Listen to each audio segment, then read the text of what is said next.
Thank you very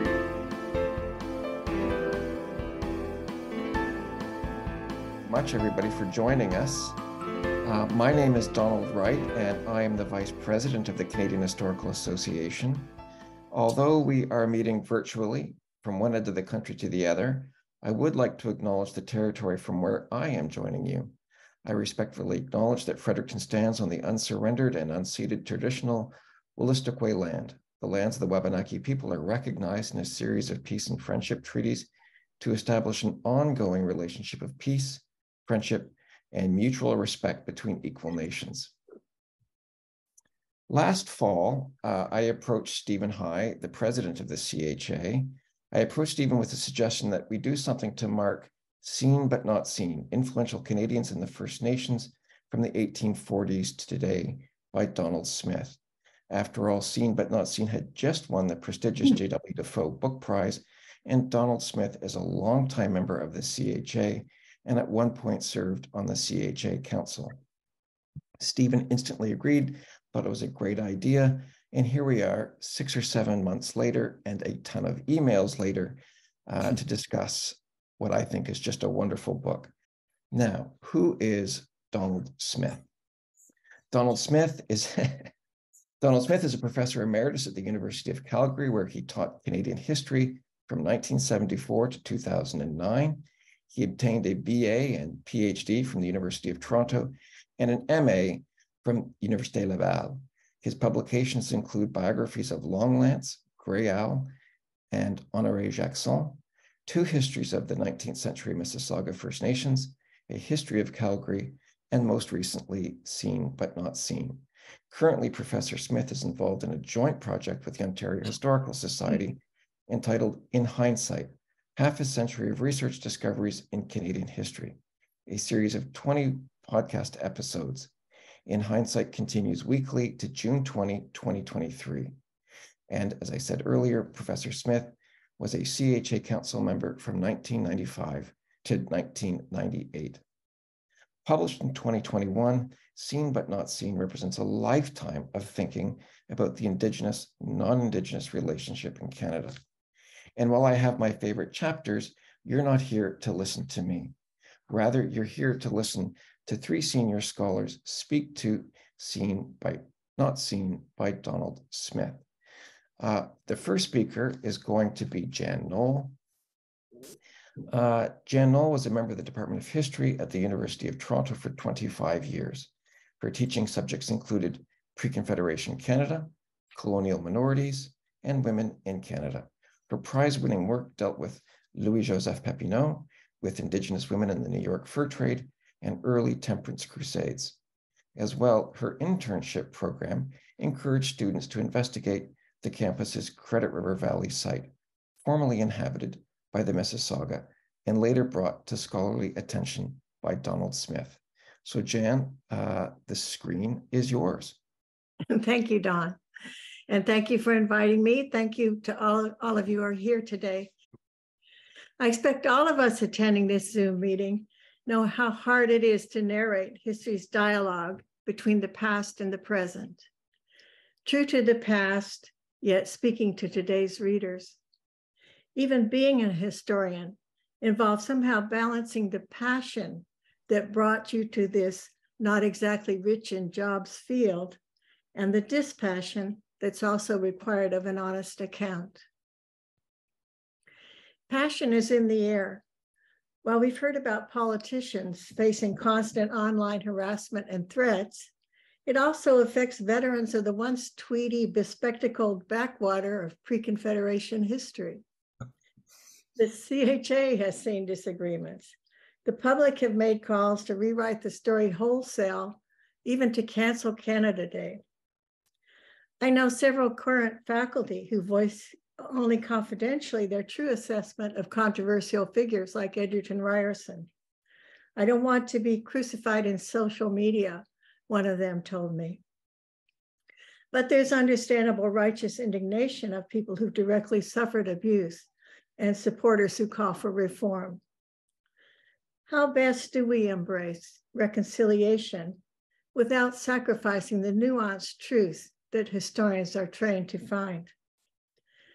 Fortunately, more and more Indigenous historians are on the case. Fortunately, too, a highly qualified scholar has stepped into the fray to discuss attitudes of influential Canadians from the 1840s onward. From his 1974 publication on indigeneity in New France, his 1987 biography of Kakawakanabe, to his award-winning 2013 Mississauga Portraits, Donald Smith has a wealth of knowledge and a plethora of friends across cultural divides. On U of T Mississauga campus, we taught his searing article, The Dispossession of the Mississauga, as they were exploited by government agents, whiskey traders, lecherous soldiers, followed by a tidal wave of settlers ruining their fishery and stealing their timber from the ever-shrinking Credit River Village. When he came to our campus to speak about it, Don Smith invited his friends from New Credit to join in the discussion. When his 2021 Ontario History article exonerated Edgerton Ryerson as an ally of Indigenous peoples, Donald spoke not from on a high, but spent pages inviting others to continue researching and suggesting untapped sources. Don is also well aware too, of other displaced groups that poured in by the hundreds of thousands in the mass migration from the British Isles to North America. Scots, and he talked about them in his co-authored textbook, Origins. He details the Scots uprooted for herds of sheep, the famine Irish, and other fugitives on the Underground Railway. The influx was so massive that the majority Anishinaabe population of 1780 had died or moved to remote areas by the mid-19th century, becoming less than 1% of Upper Canada's population, and nearly invisible to newcomers. Familiar with all these groups, Smith is well positioned to referee discussion of people whose views on race, gender, and religion don't match those of today. Smith points out one belief common to almost all the Canadians he studied in history in the century after 1840, remarkably still expressed by ethnologists Marius Barbeau and Diamond Jeunesse in the 1930s, that Indians were a dying race, thus assimilation the only viable course. Prominent Canadians acted on this belief with varying degrees of good and ill will. Regardless of white views, there was a rarity of Indian men who were willing to give up their status in exchange for the franchise, which Smith reads as a clear rejection of the idea of assimilation.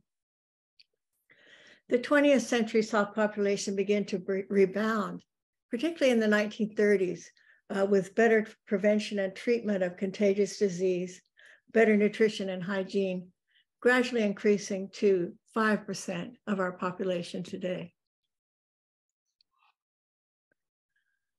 Opening his crate of apples, Don Smith finds a few rotten ones.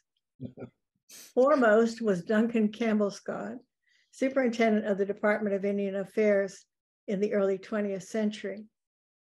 This long-serving autocrat took every opportunity to augment powers of sometimes corrupt Indian agents, to criminalize traditional ceremonies and councils, and to facilitate land takeovers.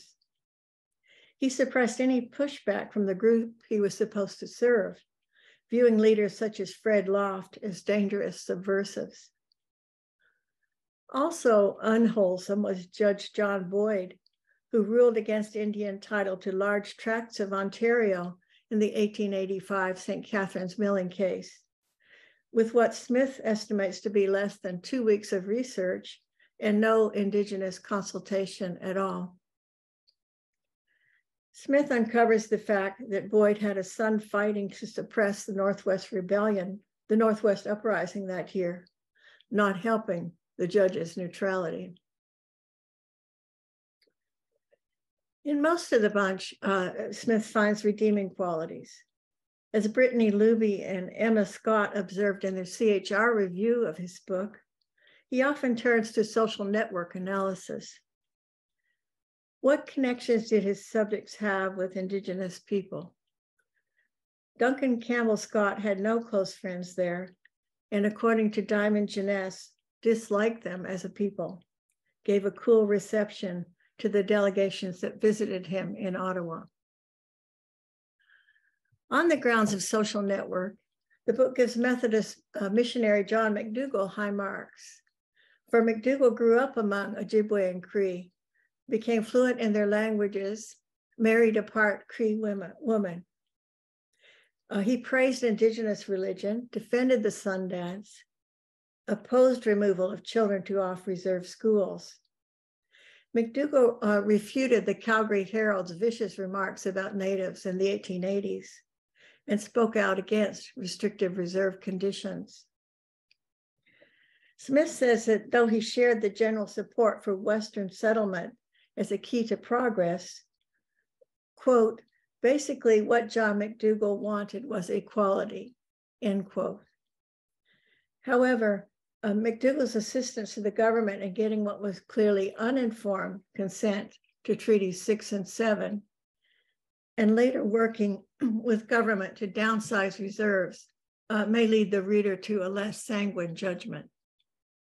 Influential people sided with First Nations for various reasons.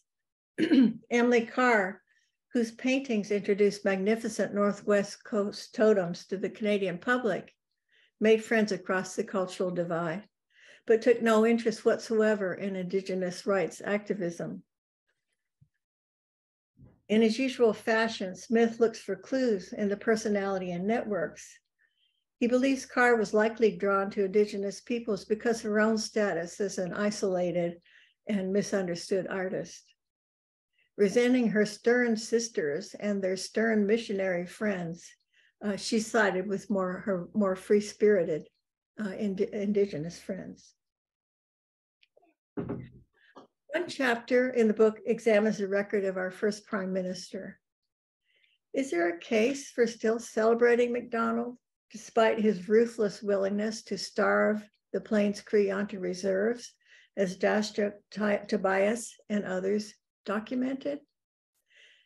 Noting the hanging of Riel, the illegal pass system, and patronage appointments of corrupt agents, Smith states flat out, Sir John A. Macdonald's record with Indigenous peoples in the Northwest in 1885 was totally reprehensible. As Smith suggests, but I think he might stress more, MacDonald's defense can only be the main accomplishment of his life, bringing together disparate and reluctant provinces to form a nation. Our country did have a flawed start, but has shown some promise since then. Looking at MacDonald's network, the author finds Indigenous associates, clients, and proteges, and notes that MacDonald introduced franchise east of Manitoba without renunciation of Indian status, later rescinded by the Laurier government.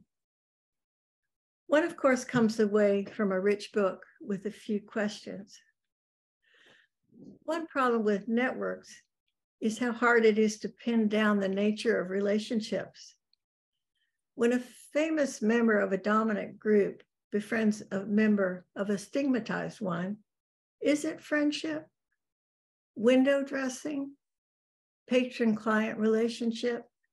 It is hard to be sure. Even Don's encyclopedic knowledge can be overwhelming. In addition to 16 individuals named in chapter headings, at least 20 others drop in unannounced. Fortunately, some are as fascinating as Mohawk poet Pauline Johnson, Pretendians, Gray Owl, and Chief Buffalo Child Longlands, and various 20th century activists.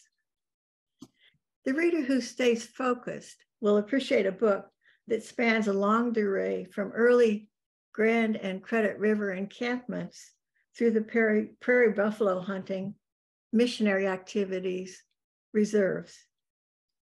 The early 20th century emergence of a toxic Department of Indian Affairs in Ottawa, rise of Indigenous organizations as early as 1916 in British Columbia to oppose government's unilateral downsizing of reserves.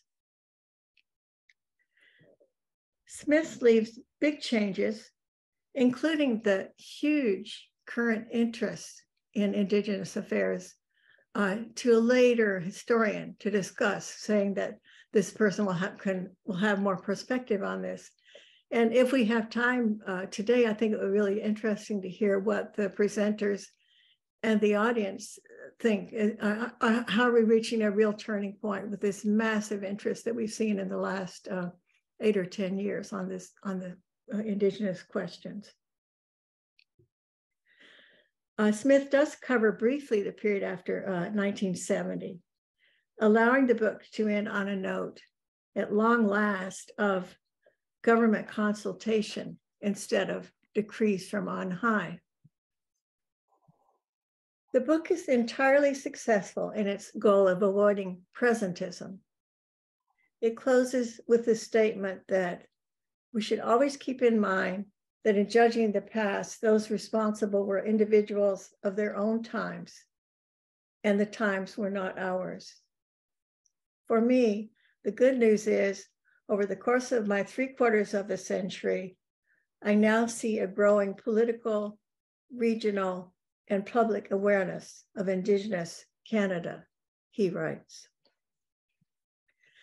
That awareness is reaching pupils in our schools. I don't think educators or child psychologists recommend raising them to feel guilty about their ancestors, or alternately, crippled by bad experiences their forebears had. Especially with existential clouds blurring the future, I think students of all backgrounds need inspiration to be their best selves, to serve their group, their country, or humanity in the best way they can. Like Don Smith, historians can take an honest look at the problematic past while pointing also towards the light. Thank you so much, Jan. Our second speaker is Hamar Foster. Hamar Foster is an emeritus professor of law at the University of Victoria. He practiced law before joining UVic's law faculty, and his primary academic interest has been legal history, with an emphasis on Indigenous, non-Indigenous legal relations in British Columbia. A co-editor of To Share, Not Surrender, published by UBC Press in 2021, Professor Foster's most recent publication is Sharp as a Knife, Judge Begbie and Reconciliation, in Voicing Identity, Cultural Appropriation, and Indigenous Issues, an edited volume published by the University of Toronto Press in 2022. In 2019, he was pleased, not to mention surprised, he adds, to receive a Clio Lifetime Achievement Award for British Columbia history from the Canadian Historical Association. So Hamar, without much further ado, the floor is yours.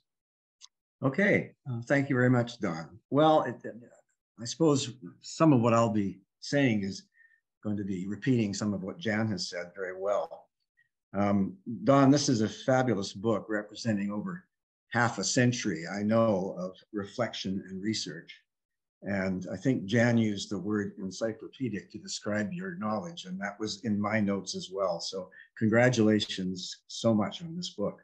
And I just want to begin by quoting from a review by Maurice Switzer of the Alderville First Nation, because I think he really sums it up. And I'm just going to quote.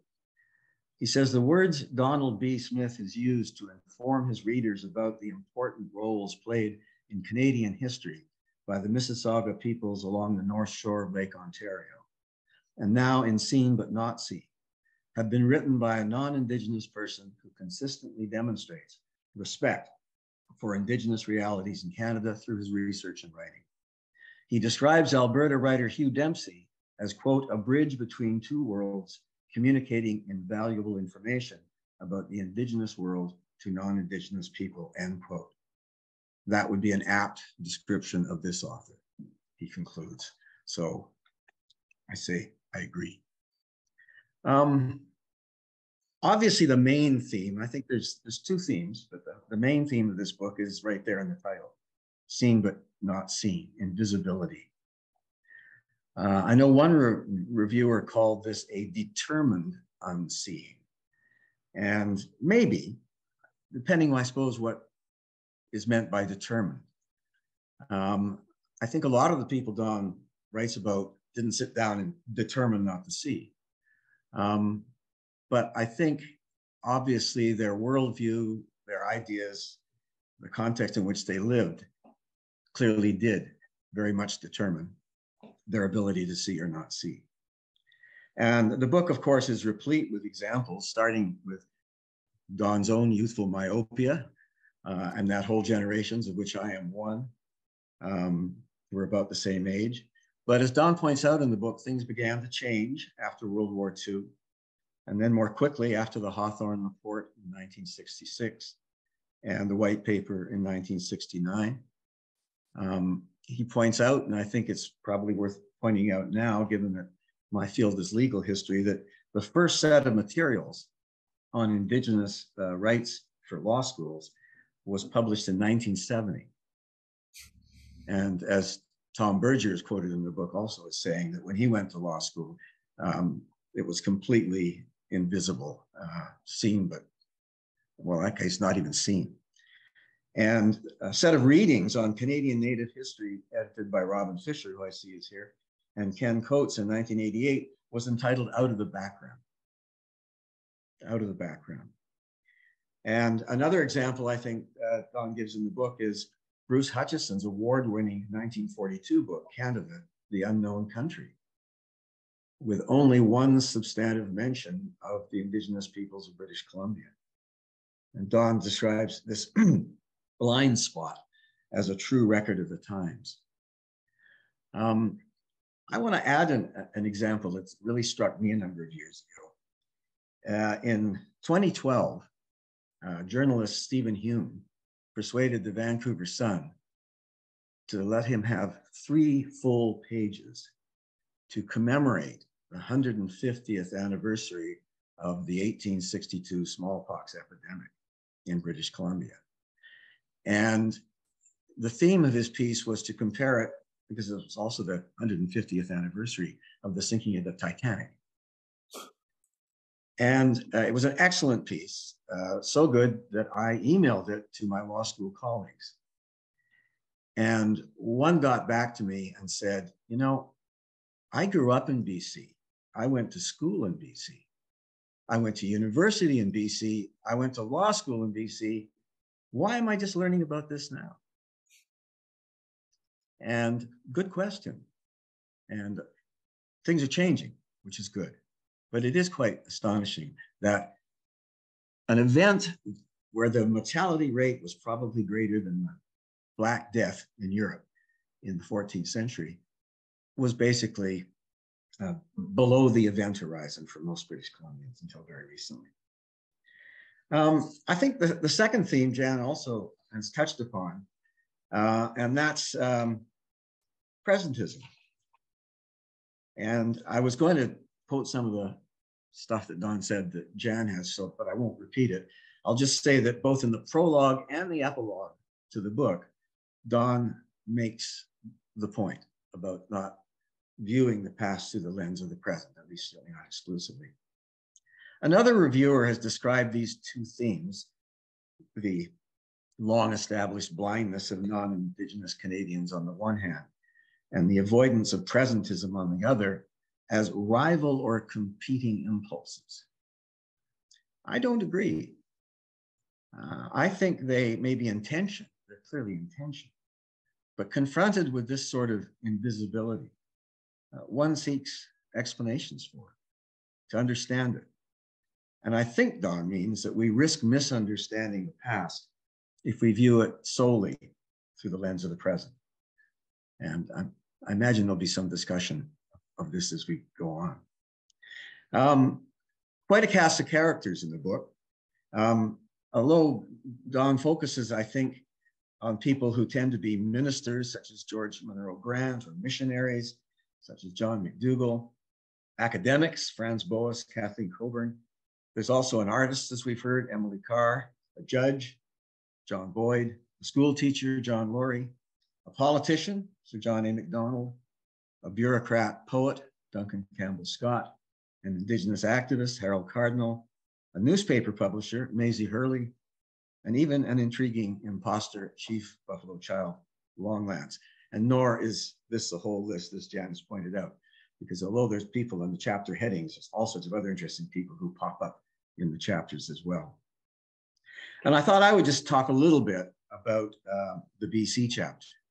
There was actually a period of some visibility a long time ago, and I think that Jan's alluded to that as well. Between the years 1906 and 1927, when Parliament not only made it very difficult, practically impossible, to pursue land claims, and also rejected the petition of the Allied Indian tribes of British Columbia to have their title recognized. In that period, there was actually a fair amount of visibility in the press, on and off, as petitions were sent by the Coast Salish to Rome, to King Edward VII, and legal opinions were sought, even by the federal government, as to whether there was unextinguished Indigenous title in BC. Hearings were held, marches were held, and all very much covered in the press.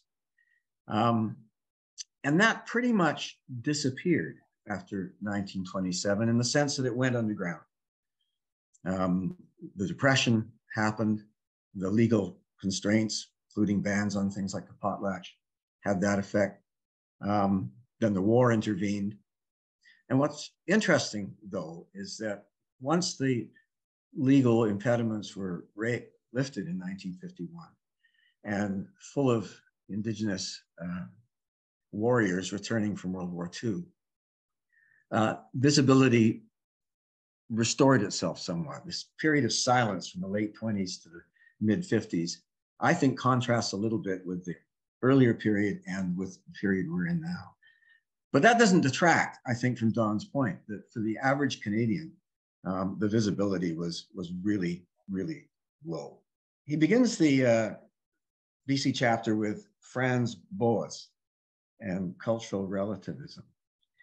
And again, what impresses me, Don, about the way you do this is that you're able to both emphasize the remarkable contribution that a person like Franz Boas has made, and yet acknowledge as well, citing in part Wendy Wickwire's wonderful book on James Tate, his limitations. For all his amazing work and his rejection of the view of superior cultures, he found it much more difficult to actually communicate with Indigenous people than his two important assistants did. And that always struck me as interesting. I don't mean to detract from his reputation, but I also know that among anthropologists in particular, there's a fairly vigorous debate going on and has gone for years about Franz Boas, which is always a good thing. Emily Carr, another fascinating person who Jan has mentioned. The mystery of Emily Carr, as Don points out, is that she had this incredible interest in Indigenous people. She painted them, she painted the totems. She, and I think Don is right to say that maybe as a bit of an outcast herself, she identified with that. But even though she knew people who were related to leaders of the land claim movement in the 1920s, there's nothing, at least nothing that I've ever seen, I don't think Don has either, in the record to indicate that she ever wrote about it, mentioned it, talked about it, or got involved. And it seems to me that she may be a good example of the effect of the declining population on people's perception of what the future was going to hold. Because now she was born in 1871, the year BC joined Confederation. And She was a teenager in the 1880s when Indigenous people in British Columbia were over 50% of the population. And living in Victoria in those days, she would, I think, have come in constant contact with Indigenous people. Not only just because the Songhees had a village right in the harbor, but because Indigenous people were heavily involved in the economy. When she turned 40 in 1911, Indigenous people who, as I said, when she was a teenager, formed more than 50% of the population, were less than 5%. And so it doesn't surprise me that there were all sorts of people who, if not convinced, felt it was highly probable that Indigenous people were going to disappear. And I think that lies behind a lot of the politicians' reluctance to do anything. And I'm sure we could talk more about that. And it wasn't just in BC. In New Zealand, there was an expression, the job of the colonists was to smooth the Maori's dying pillow.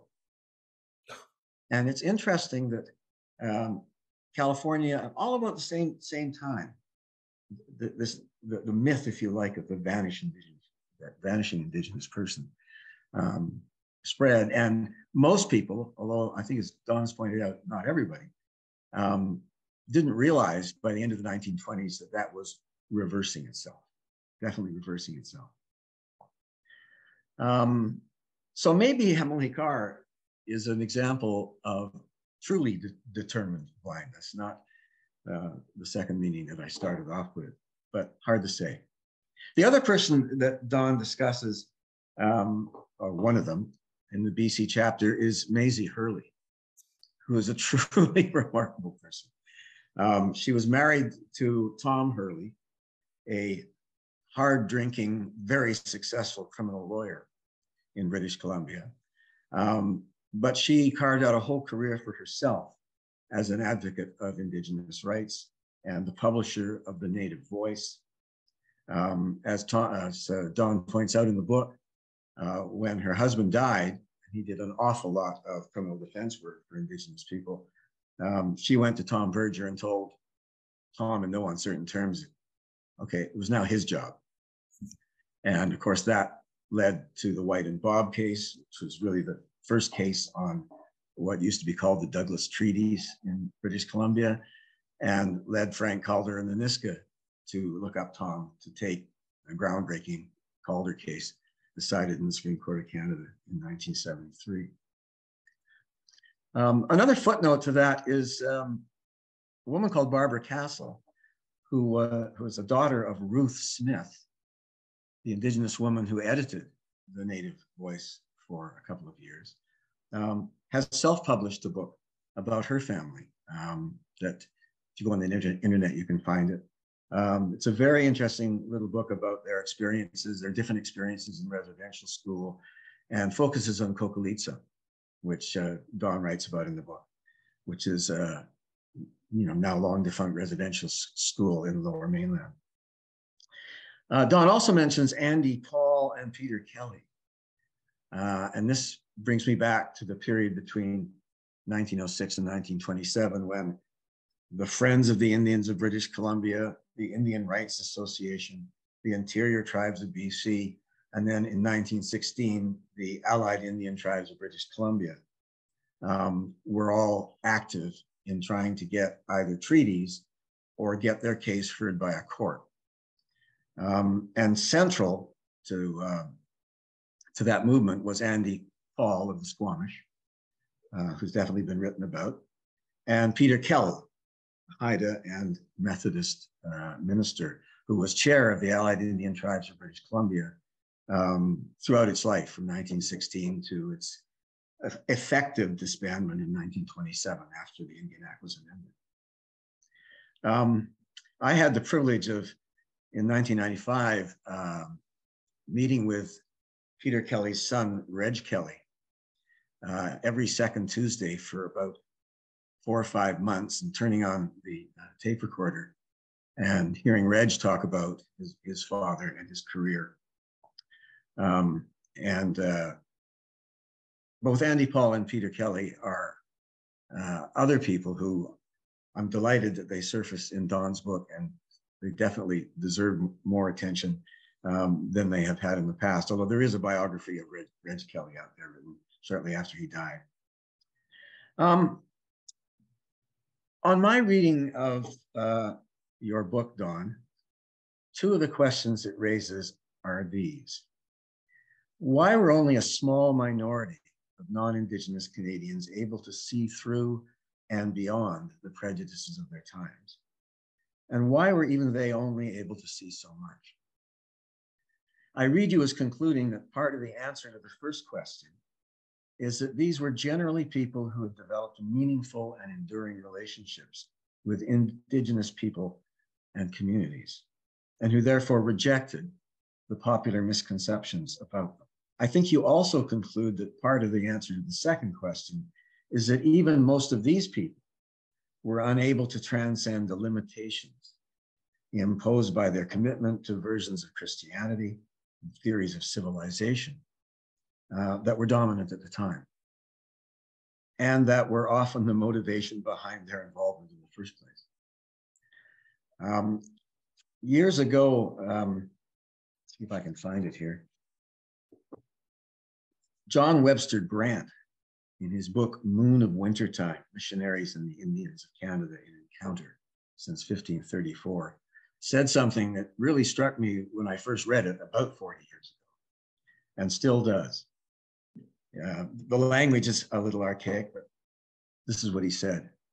To an extent that is seldom recognized, the assault on Indian culture bemoaned by social activists today was led by social activists of an earlier era. And that has always been, to me, a sobering thought. I'll end just with an example that I'm familiar with. Don mentions Arthur O'Meara in the chapter on BC. Arthur O'Meara is a man I know a little bit about. Arthur O'Meara was the lawyer for the Niska from about 1906 on, and the Cowichan. He was a co-founder of the Friends of the Indians of British Columbia. He was involved with the Indian Rights Association. And when the Allied Indian Tribes of British Columbia were formed, he became its general counsel for its entire life. He also carried the Cowichan petition of 1909 to the Privy Council of England and the Niska petition of 1913 to the Privy Council in England. He dedicated the last 20 years of his life to this cause. And he got a great deal of abuse for it. Because he was both an Anglican minister and a lawyer, he managed to combine in one person the two occupations government hated the most on this issue. He paid a high price for it, I think. I can't be sure, but I think probably he lost the respect and maybe even the affection of his family because he was so dedicated to the cause. And when he died, all he had was 2 small insurance policies he'd taken out on his life for his wife and his daughter. I spoke to his surviving granddaughter years ago, and she said her father, who was O'Meara's son, never spoke of his father. And throughout his career, O'Meara was regularly denounced by politicians and journalists and so on, usually saying that he was making a fortune off the, quote, Redskins. And as I just mentioned, when you look through his estate file, he basically died of poverty. So there's a man who maybe deserves to be in that group of people who did see. On the other hand, O'Meara was a staunch supporter of residential schools. And his adversary, if you like, for much of his career on Indigenous title issues was Interior Minister Frank Oliver. And Frank Oliver had really no time for treaties or Indigenous issues. or spending money of any sort, if you could avoid it, on Indigenous issues. And yet Frank Oliver was a strong opponent of residential schools. And I won't read it out now, but I have here something he said in a letter to him here explaining why he was not interested in helping him establish a residential school in the Yukon. So I'm ending on that note just to say, I think it was Claude Lévi-Strauss who said something like lack of context or complexity is the worst tyranny. And I don't want to put words in Don's mouth, but it seems to me that there's something like that in Don's book, that we definitely have to make moral judgments. We have to come to conclusions about people. But if we really want to understand what happened, what we immediately discover is complexity. And I'll end on that, Don. And I thank everyone or the organizer for inviting me to take part in this. It's an honor because I have so much respect for you, Don. Thank you so much, Hamar. Don? Honestly, what a bouquet. It's just terrific from two people I so respect, and so well delivered, honestly. I do have some comments and all, and I'd like to keep it based on sort of the motivations with the book. But honestly, I just thank you so much, both of you, for your comments. And Hamar, you've got it. You saw the fingerprints. The fingerprints are all throughout the book. Complexity. And what I do is documentary history.